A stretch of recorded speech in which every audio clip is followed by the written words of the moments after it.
As a psychotherapist working with couples, one thing that we always end up working with, of course, is communication. That can be an issue with couples that are getting on well and have a good relationship, as well as couples that are in crisis. And we all fall into the trap of doing ineffective communication with our partner. We try and promote a very simple way of trying to change that. We call it the 3-step program. It's just putting 3 steps into a communication style that when you put them all together, eventually that works really well for the couple. So the first step is to talk about what you're feeling and not what the situation is. So you're feeling happy, sad, frustrated, angry. So you're letting the partner know your inner world, what you're actually feeling.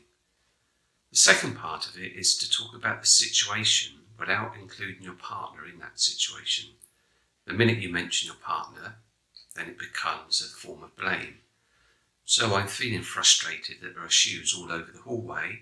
Feels very different to I'm really angry with you for leaving your shoes there. And then the last part of the communication style is just to ask for your partner something that you need. It doesn't mean that they have to give it to you. I'm feeling really frustrated that there are shoes left in the hallway, and if you can you try and put your shoes away if you remember? What happens in the brain is when the partner hears their name or an accusation or blame, they go into defense mode. So they have to defend themselves. When it's a softer approach using the 3-step tool, and then they are more willing to listen. It may not work the first time or many times after, but eventually it does.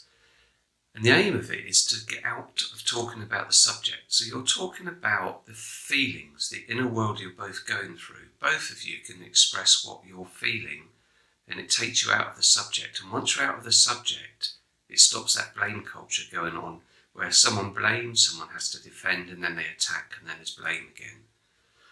So talk about what you're feeling, talk about the situation that's actually causing that, and then if you can, ask your partner for something that would help you in that situation.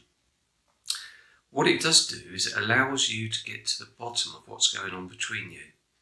And to use an example, let's pick on the husband today, if the husband goes to a pub 2 or 3 times an evening with their friends and they say they'll be back about 10 and it's often 11, by the time they walk in, they're already be feeling tense because they know their partner's going to be angry. The wife might be angry because she feels let down, hurt and unloved, but she doesn't express that. She attacks. You said you'll be back by 10 and now it's 11. You always let me down. The husband would have to defend.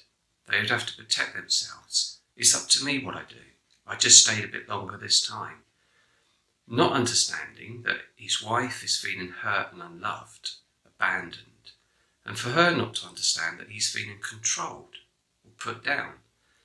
But if they use the communication tool and get to those feelings, then actually they will often get to a solution that works for both of them.